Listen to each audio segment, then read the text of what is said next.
Ezequiel, capítulo de número 37, diz assim: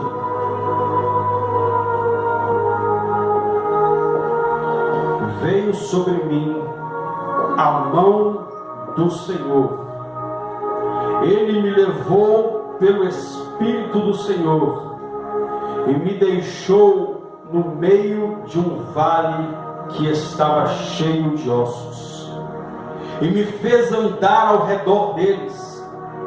Eram muito numerosos na superfície do vale, e estavam sequíssimos.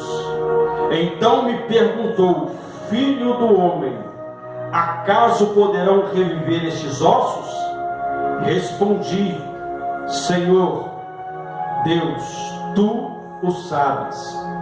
Disse-me ele: profetiza a estes ossos, dizendo: ossos secos, ouvi a palavra do Senhor. Verso 7: então profetizei segundo me fora ordenado. Enquanto eu profetizava, houve um ruído, um barulho de ossos que batiam contra osso e se ajuntavam, cada osso ao seu osso. Amém? Pode se assentar em nome de Jesus. Peça ao Espírito Santo para falar ao seu coração nessa noite, em nome de Jesus. Feche os seus olhos. Pai, em nome de Jesus, eis-nos aqui mais uma vez. Pedimos ao Senhor, a Deus, que fale conosco através da tua palavra, porque só o Senhor tem as palavras de vida eterna, no nome santo e poderoso de Jesus Cristo. E você diz? Amém. Amém.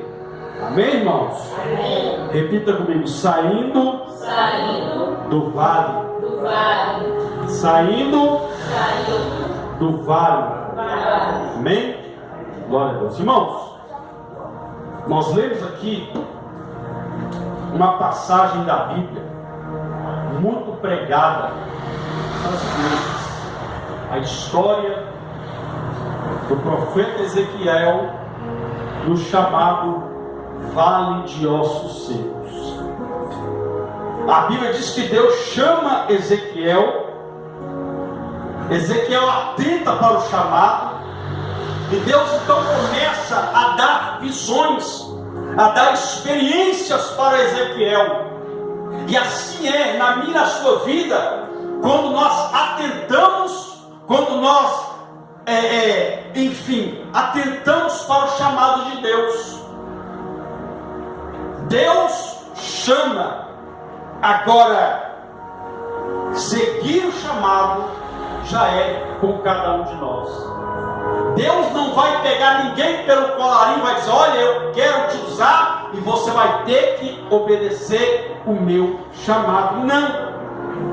Deus chama, Deus nos dá escolha, mas todo aquele que atenta ao chamado do Senhor, ele já está propício, ele já está, já está designado a ter experiências com Deus. Quando Jesus chama os discípulos e fala para eles que eles seriam testemunha, Jesus está falando: estou chamando vocês, vocês vão ser minhas testemunhas, porque terão grandes experiências com o poder de Deus. Então, quando nós atentamos para o chamado de Deus, quando nós dizemos sim para o chamado de Deus, automaticamente algo de Deus vai se manifestar na minha e na sua vida.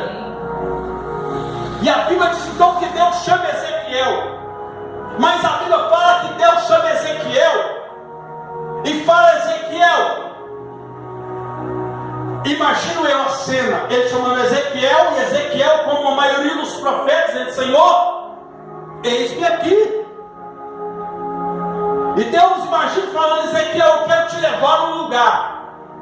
E a Bíblia fala que Deus toma Ezequiel pela mão, porque ele mesmo disse: a mão do Senhor me levou.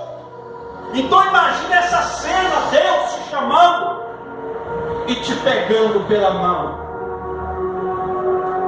Já viu o pai, quando leva o filho em algum lugar, e o filho é novo, é dependente, e é isso que nós temos que ser, dependentes de Deus. Diga eu tenho que ser dependente do meu Deus. Nós temos que ser dependentes dele. Então imagina Deus pegando Ezequiel, como você pega o seu filho pela mão e vai dar um passeio com ele. Você não deixa o seu filho sair correndo igual um doido para atravessar a rua, não. Você segura ele, para dar segurança para ele. E aquilo mostra o quê? Que o seu filho depende do seu cuidado, que o seu filho depende da sua proteção. E assim somos nós na mão de Deus. Quando Deus segura na minha e na sua mão, Ele está dizendo: meu filho, enquanto você estiver segurando na minha mão, onde você passar, o mal não vai te tocar, praga nenhuma vai chegar à sua tenda, porque a minha proteção, o meu cuidado está sobre a sua vida. Amém, Jesus. Então Deus toma Ezequiel pela mão, e a Bíblia diz que Deus leva Ezequiel para um vale de ossos secos, um verdadeiro campo de batalha, onde aconteceu uma batalha, e ali numa batalha, como é normal, um exército vai ganhar e o outro vai sair derrotado. Só que ali estava o exército de Deus, do povo de Deus, era o exército de Israel.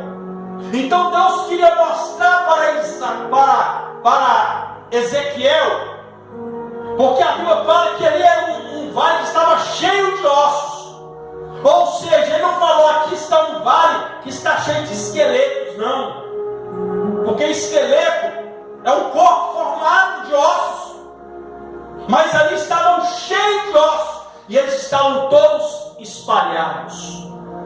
Deus estava mostrando a Ezequiel: assim está o meu povo, um povo espalhado, um povo que está quebrado, ossos quebrados, ossos divididos, vidas divididas, vidas separadas, um povo que está morto, Ezequiel, um povo que não consegue caminhar. Eu entendo uma coisa: morto não caminha, morto não anda, morto não faz nada. E assim estava a história de Israel, e assim está a história de muitas pessoas que às vezes estão na casa de Deus, estão na presença de Deus, muitas vezes até carregam a Bíblia, mas estão mortos na presença de Deus, estão sem vida com Deus, estão sem comunhão com Deus.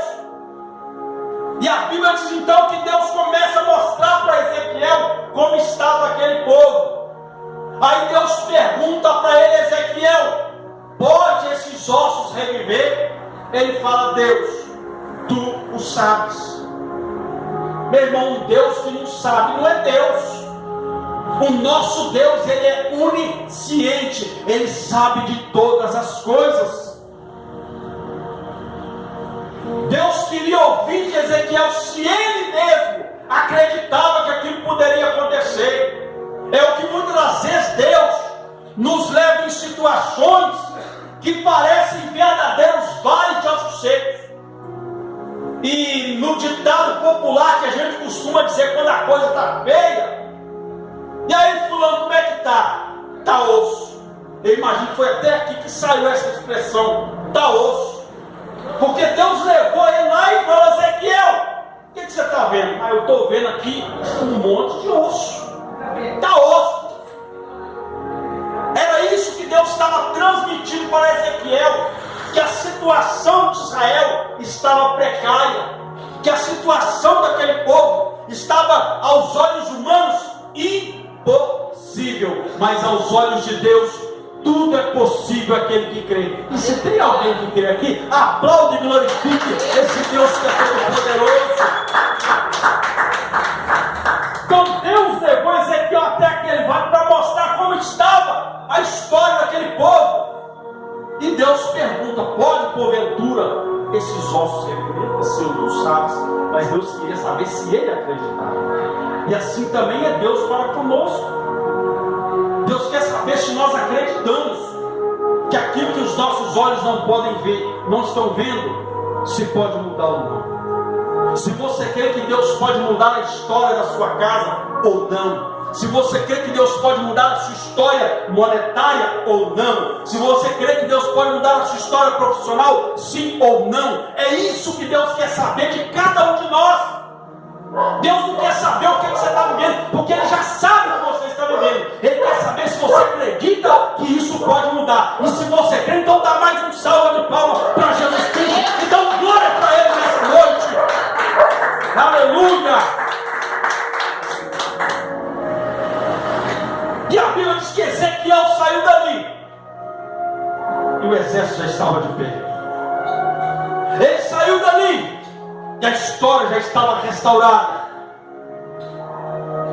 E Deus começou a dar algumas direções para Ezequiel de como sair do verdadeiro chamado vale em campo de batalha. Primeira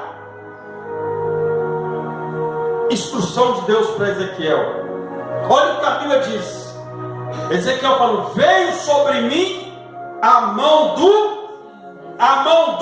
Senhor. Diga: nada pode acontecer se eu não estiver debaixo da mão de Deus. A Bíblia diz que Deus é um Deus que tem um braço forte. Ele tirou o povo do Egito da escravidão com um braço forte. Digo: meu Deus tem um braço forte. Nosso Deus é forte. Ele é poderoso. E Ezequiel diz: o Senhor veio sobre mim a mão do Senhor. Ou seja, mãos foram feitas para realizar. A minha mão, a sua mão não foi feita à toa não, meu irmão. A minha mão, os meus dedos, seu dedo foi feito à toa não. Não foi só para cutucar nariz não. Não foi só para fazer cosquinha não. Não foi para apontar o pecado de ninguém não. Quero abrir um parênteses aqui. Nós somos um dia, não tem não, Jesus não. Só o sangue do Cordeiro. O culto estava uma maravilha até chamar o pregador. Ela só faltou falar que o pastor da igreja estava em pecado. Ela falou que todo mundo quer lutar, só pecado. Sabe o que é isso? Isso é um profeta do inferno. Isso é um urubu de Satanás que só vê carniça. Ela não, ela é intocável. Eu falei: meu Deus, que lugar é esse? Vai todo mundo para o inferno, está todo mundo em pecado. Então a Bíblia diz então que Ezequiel, meu irmão, Deus falou para Ezequiel: eu vou te levar. Tá? Diz que Deus levou ele até num vale de ossos secos. Só que foi a mão de Deus que levou ele. Foi a mão, Deus tomou ele pela mão. Ou seja, se nós queremos vencer o vale, nós temos que entender uma coisa: se nós soltarmos da mão de Deus, não vai acontecer nada. Se nós desgarrarmos da presença de Deus, não vai acontecer nada. Olha o que Jesus disse: sem mim nada podeis fazer. Meu irmão, você pode até caminhar até um certo tempo. Você pode até andar um certo tempo e ver a seu jeito, sua maneira. Mas vai chegar um tempo que você vai: e agora? Diga: andar sem Jesus é como andar um beco sem sair.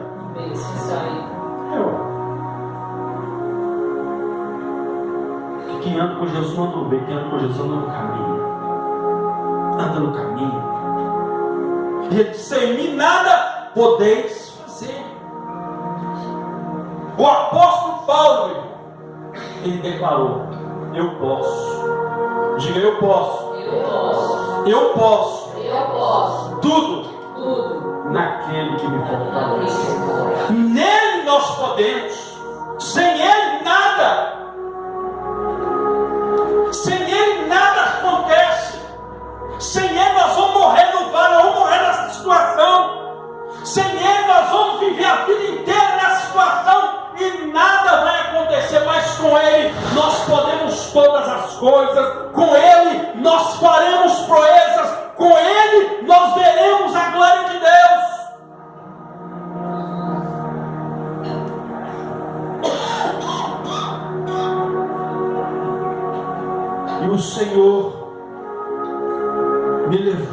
me tomou pela mão, veio sobre mim a mão do Senhor.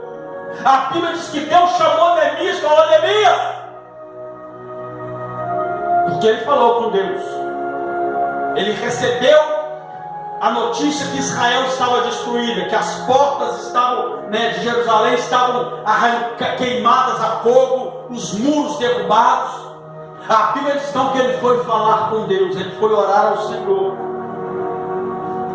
E quando ele chega diante daquela situação, alguém vai questionar Neemias, e a resposta dele foi essa: porque a boa mão do Senhor me ajudou.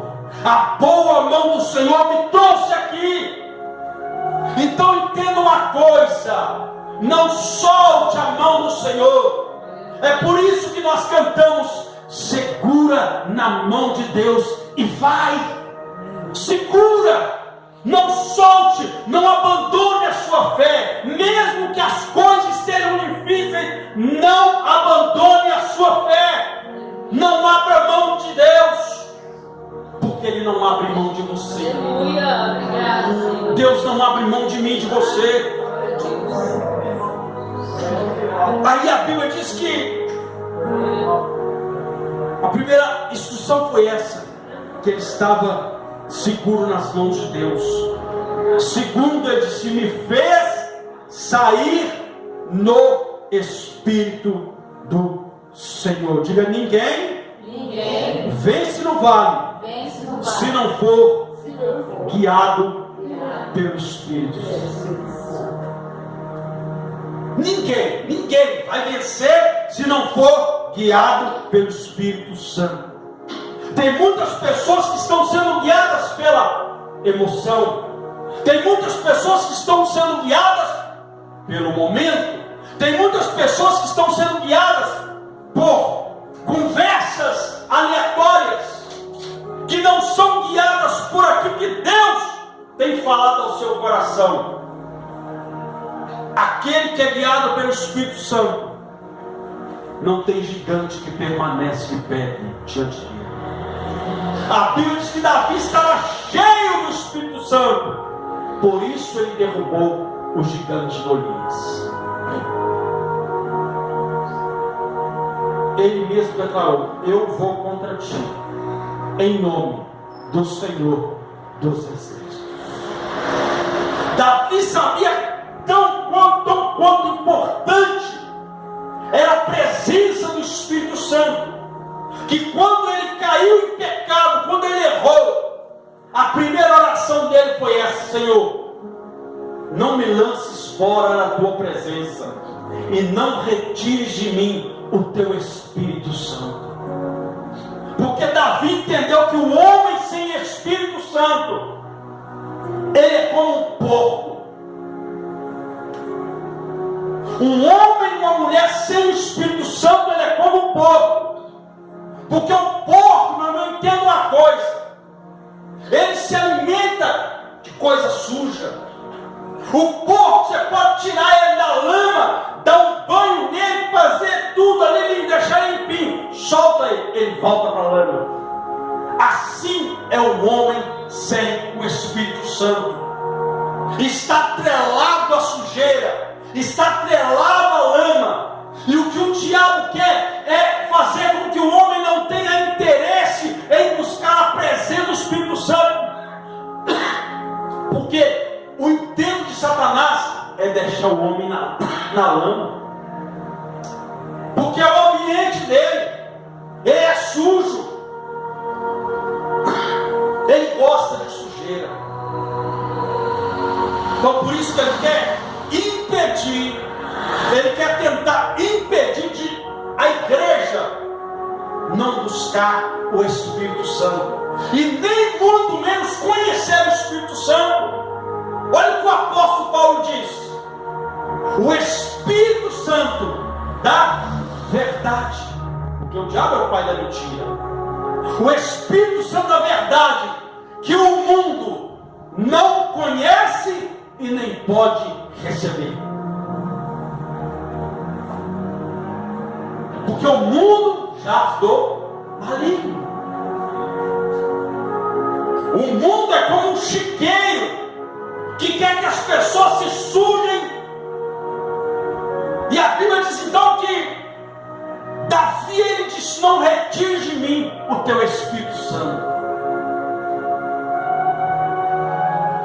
A Bíblia diz que Gideão, cheio do Espírito Santo, venceu os medianitas. A Bíblia diz que José, o próprio faraó olhou e disse: em quem eu posso delegar algo? Porque não há, ele disse, não há neste reino alguém como este homem, em quem habite o Espírito do Deus vivo. Cheio do Espírito Santo, José venceu a calúnia. Cheio do Espírito Santo, José venceu a morte.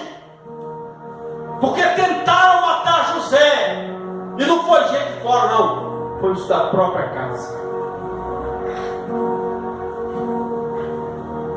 Mas ele estava cheio do Espírito Santo. E cheio do Espírito Santo ele venceu. Cheio do Espírito Santo, dentro da cadeia Deus usou ele. Cheio do Espírito Santo, dentro do calabouço Deus usou ele. Cheio do Espírito Santo, dentro do palácio de Faraó Deus usou ele. Cheio do Espírito Santo. Olha o que o apóstolo Paulo diz: aqueles que estão no Espírito, que vivam da mesma forma no Espírito. Tem que ser guiado pelo Espírito Santo, que está cheio de gente emocionada, principalmente nas igrejas. Então dizendo por aí: estou cheio do Espírito Santo. Eu nunca vi uma pessoa que fala que está cheio do Espírito Santo na vida dela. Não existe isso, não. Quando o Espírito Santo ele atua na vida de alguém, alguma coisa tem que mudar.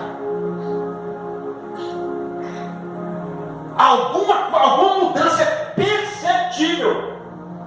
Não tem como uma pessoa ser cheia do Espírito Santo e continuar do mesmo jeito. Não tem. Porque quando ele vem, ele tira a sujeira. Quando ele vem, ele arranca aquilo que está te impedindo de ter experiências com Deus. Quando ele vem, ele prepara a sua vida, meu irmão, minha irmã, para ser um canal de bênção na vida de outras pessoas, para ser um instrumento de Deus nessa terra. Então a Bíblia diz que Davi, Gideão e José e tantos outros venceram porque estavam cheios do Espírito Santo.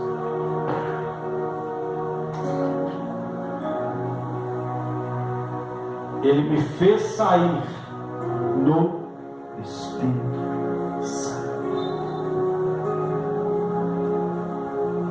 Então, o mesmo Espírito que levou Ezequiel até o vale foi o mesmo que tirou ele do vale. Ou seja, foi o próprio Deus que permitiu Ezequiel passar por aquilo, para o nome dele ser glorificado. Essa situação não é para te matar, não. Esse vale não é para te matar, não. É para a glória de Deus se manifestar na sua vida. É para que o nome do Senhor seja glorificado na sua vida e para que você seja abençoado. Aleluia, amém, Jesus. Mas tem que suportar e entender que você não está sozinho no vale. O Espírito estava com ele. A Bíblia diz que Jesus, o nosso maior exemplo, venceu o deserto, venceu o diabo lá no deserto, porque estava cheio do Espírito Santo. Então tem que ser cheio do Espírito Santo. Paulo falou: não vos embriagueis com vinho onde há contenda, mas enchei do Espírito Santo. Pastor, eu não bebo, mas tem que estar se enchendo de si, não está enchendo do Espírito, não está se enchendo de si, está se enchendo de outras coisas, está buscando outras coisas, senão a presença de Deus.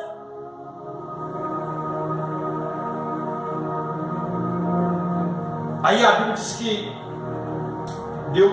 que Deus fez ele rodear sobre ao redor daqueles ossos.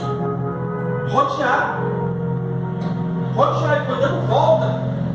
É como se Deus falasse comigo, com você: olha, vai dando volta ao redor do cemitério da saudade, vai dando volta.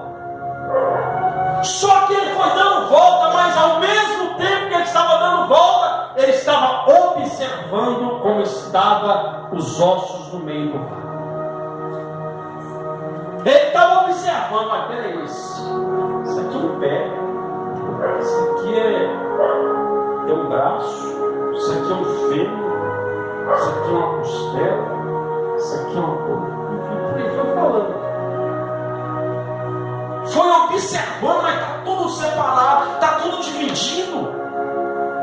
Tem osso quebrado aqui. Ele foi tendo uma visão e Deus foi mostrando para ele que era assim que estava o povo, dividido, destruído, quebrado, amassado, triturado, sem vida. Ou seja, eles eram numerosos e eis que estavam sequíssimos. Primeiro ele disse: olha, tem muito, não é pouco não, e está muito seco, está sequíssimo. Ele não disse: olha, está mais ou menos, não, ele está sequíssimo. Ou seja, estava no último estado, sequíssimo.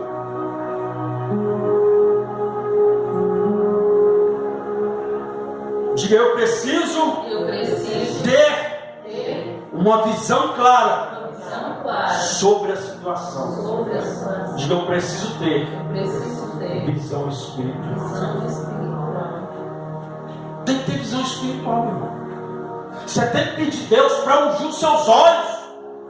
Olha o que o próprio Deus fala, né, com a igreja. Se eu não me engano, a igreja de Laodiceia. Eu sugiro que compre escolhido e unja os seus olhos para que veja.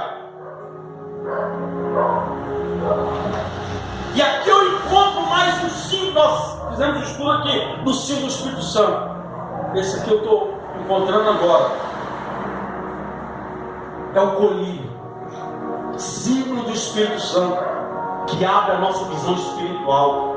Porque tem gente que está tão afastada de Deus que o diabo está colocando na frente dela, ela não vê.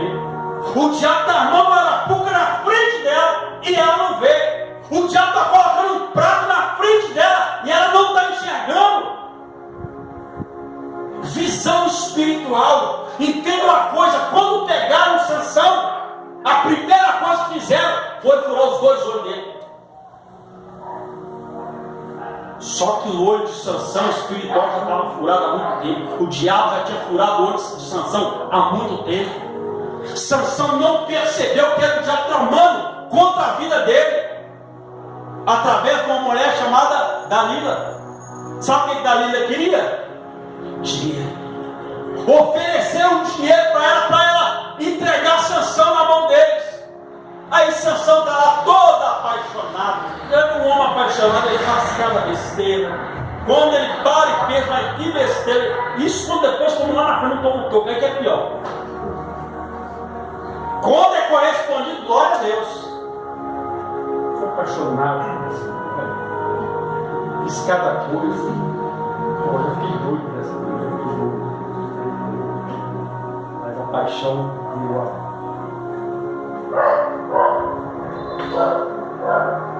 Então, quando, meu irmão, a gente está prestando atenção, ficou apaixonado, só que ele sabia que era o diabo que estava tratando.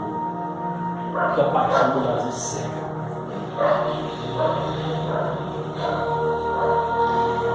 Porque a paixão da carne, por isso que a Bíblia diz que aqueles que estão na carne não podem agradar a Deus. Quando a paixão é na carne, o desastre na certa. Mas quando Deus está no negócio, é por isso que a gente usa o termo paixão de Cristo. Ele fez uma loucura a ponto de dar a própria vida por mim e por você, para estarmos aqui hoje adorando e glorificando. Aleluia, obrigada, Senhor. Essa é a paixão segundo o próprio Deus. Obrigada, Jesus, obrigado. A Bíblia diz então que Sansão estava apaixonado. Mas o olho dele já estava furado pelo diabo. E a mulher está lá, então Sansão deita aí. Aí Sansão dormia, soneca, de repente ela está lá, veio os inimigos. Aí ele levantava, quebrava a vara, quebrava as coisas, e os inimigos ocorriam. E ela ficava, você não me ama, você não me ama, aí eu te amo. Aí ela falou, então, por que você não fala para mim o seu coração? Foi cá, o diabo aproveitou. Ele abriu o coração dele. Aí disse que ele dormiu entre as pernas dela. Já um bom cidadão chegou e cortou as tranças dele. Quando ele levantou, ele não, a própria Bíblia diz, ele não sabia